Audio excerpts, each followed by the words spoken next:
आणि हेडलाईन्स नंतर बुलेटिनमध्ये बातम्यांचा वेगवान पद्धतीने आढावा घेऊयात महाराष्ट्र लाईव्ह मधून।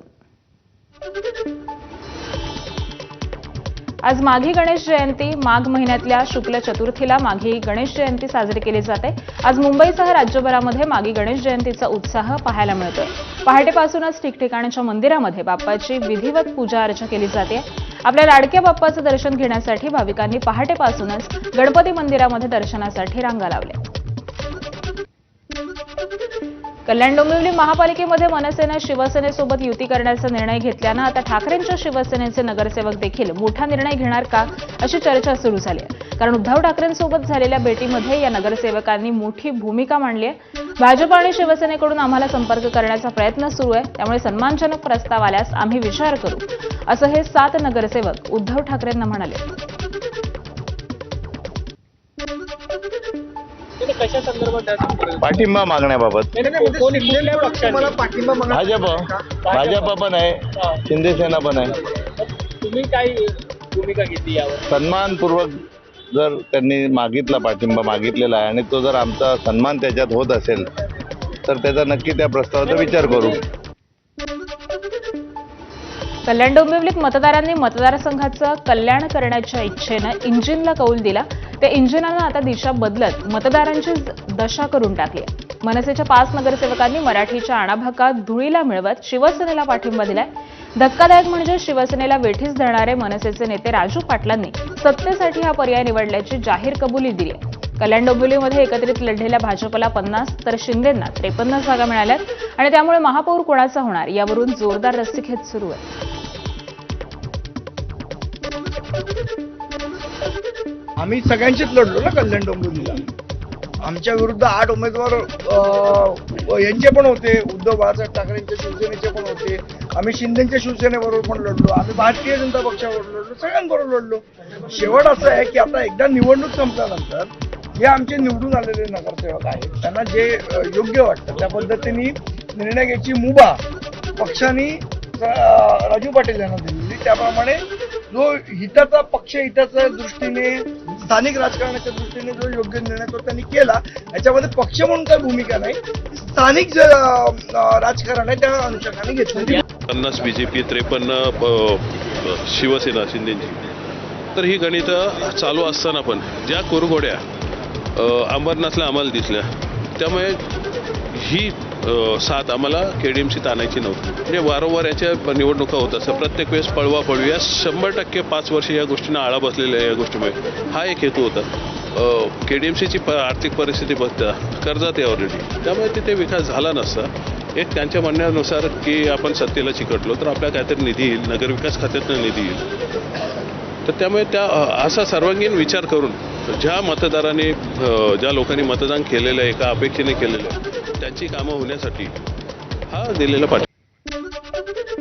कल्याण डोंबिवलीत महाराष्ट्र नवनिर्माण सेनेने शिवसेनेला पाठिंबा दिल्यामुळे उद्धव ठाकरे आणि राज ठाकरेंच्या पक्षामध्ये मोठा संघर्ष उफाळून येण्याची शक्यता वर्तवली जाते। तर एकीकडे तब्बल 2 दशकांनंतर ठाकरे बंधू हे एकत्र आलेले असताना कल्याण डोंबिवलीतील हे विरोधाभासी चित्र दिसून आल्यामुळे त्याचे राज्याच्या राजकारणावरती मोठे पडसाद उमटतात। ठाकरेंच्या शिवसेनेचे खासदार संजय राऊत यांनी देखील या प्रकारामुळे आपल्या संतापाची वाट ही मोकळी करून दिली आहे। तर संजय राऊतांनी केलेल्या टीकेला शिवसेना खासदार नरेश म्हस्केंकडून उत्तर देण्यात आलंय। महाराष्ट्राच्या गद्दारांना मदत होईल अशी भूमिका घ्यायची नाही। सत्ता येते आणि सत्ता जाते, आम्ही सत्तेसाठी हपापलेले लोक नाही। जर पक्षाच्या मूळ ध्येय धोरणाशी प्रतारणा करून कोणत्याही पक्षाचं स्थानिक म्हणून घेणारे नेतृत्व विपरीत भूमिका घेत असेल तर पक्ष नेतृत्वाने त्यांच्यावर कारवाई केली। कल्याण डोंबिवलीतील ठाकरेंची शिवसेना आणि मनसे एकत्र लढली, त्यामुळे स्थानिक पातळीवरती निर्णय झाला असं सांगून हा विषय संपत नाही अशी प्रतिक्रिया मनसेनं शिवसेनेला पाठिंबा दिल्यानंतर संजय राऊतांनी दिली। तर मनसे नेतृत्वानं कारवाई करायला पाहिजे असंही ते म्हणाले। काँग्रेस पक्षाचे 12 नगरसेवक आणि भाजपबरोबर असंग करतात अंबरनाथला, त्यांच्या पक्षानं ताबडतोब पक्षाच्या ध्येय धोरणाशी प्रतारणा केल्याबद्दल त्यांना पक्षातून काढून टाकलं। ही एक राजकीय व्यवस्था आहे. फक्त स्थानिक पातळीवरती निर्णय झाला असं सांगून हा विषय संपत नाही. शिवसेना आणि मनसे हे एकत्र आहे, त्याला एकत्र निवडणुका लढल्या आहेत. अशा वेळेला कोणी एखाद्या चिन्हावर निवडून येऊन बिडूपुड्या मारत असेल तर त्या संदर्भात त्यांच्या पक्षानं आणि नेतृत्वानं एक भूमिका. कल्याण डोंबिवलीमध्ये महायुती म्हणूनच सत्ता स्थापन होणार असल्याचा ठाम दावा हा भाजप आमदार प्रवीण दरेकरांनी केलाय. विकासाच्या मुद्द्यावरती मनसे महायुतीसोबत येत असेल तर त्यांचं स्वागतच असल्याचं दरेकरांनी स्पष्ट केलंय. त्याबरोबरच कुणी राजकीय खेळी करत असेल तर फडणवीस कशी खेळी करतात हे संपूर्ण राज्याला माहिती आहे, असा इशारा देखील दरेकरांनी दिलाय. नाही, मला वाटत नाही भाजप हा एवढा विशाल पक्ष आहे की त्या ठिकाणी भाजपच्या संदर्भात त्या ठिकाणी कोणी काय बोलू शकत नाही. भाजप हा लोकांच्या जीवावरचा पक्ष आहे. त्याच्यामुळे नेत्यांच्या खेळी किंवा नेत्यांचे डावपेच हे भारतीय जनता पार्टीसाठी त्या ठिकाणी दुय्यम ठरतात. आणि शेवटी आमचे मुख्यमंत्री देवाभाऊ आहेत आणि जर त्यांनी खेळी केल्या तर काय त्या ठिकाणी महाराष्ट्राला नीट माहीत आहे. शरद पवारांना पण ज्यांनी राजकीयदृष्ट्या चित केलं तर त्यांच्यासमोर कोण काय खेळी करणार.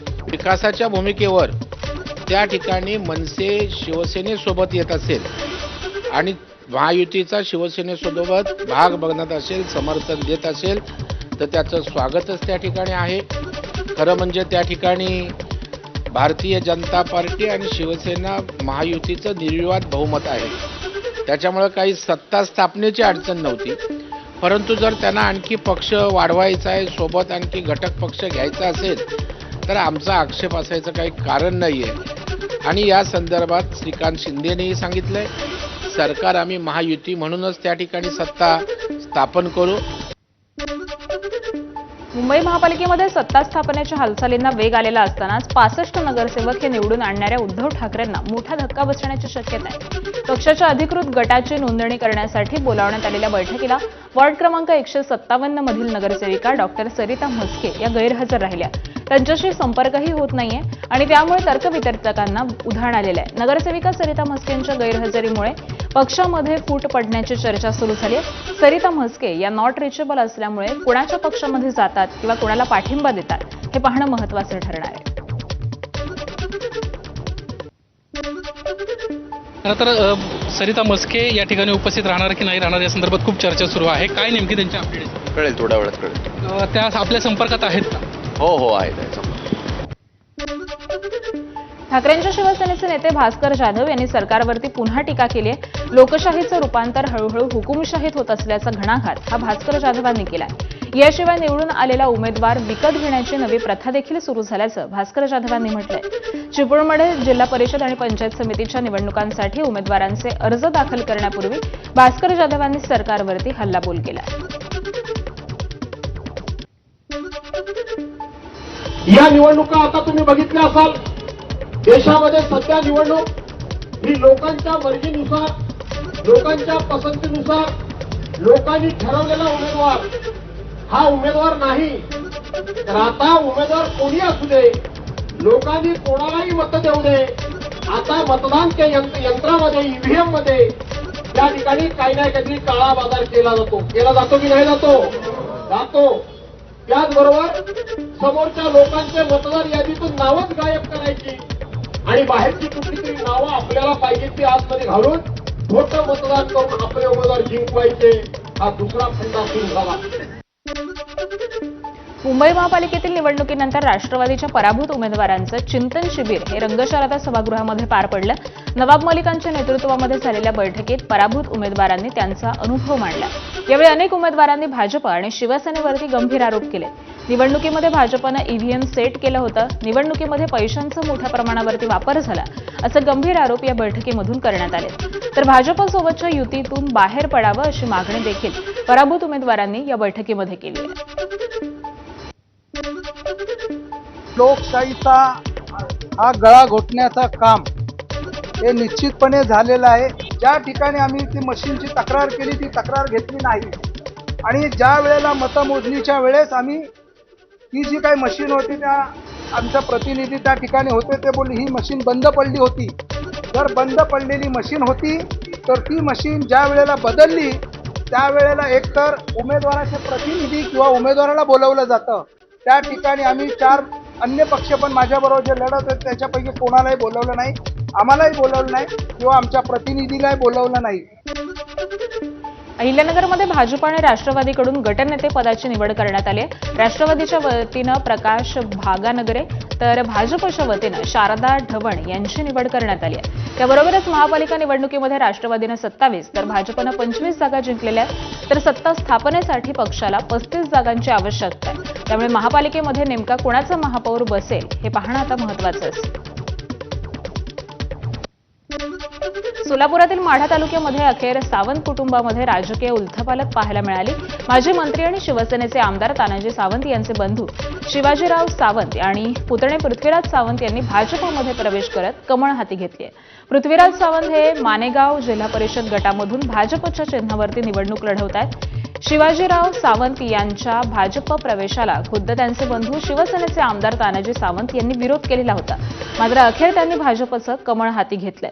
दरम्यान विकासाच्या मुद्द्यावरती निवडणूक लढवणार असल्याचं पृथ्वीराज सावंत यांनी एबीपी माझाशी बोलताना प्रतिक्रिया दिली.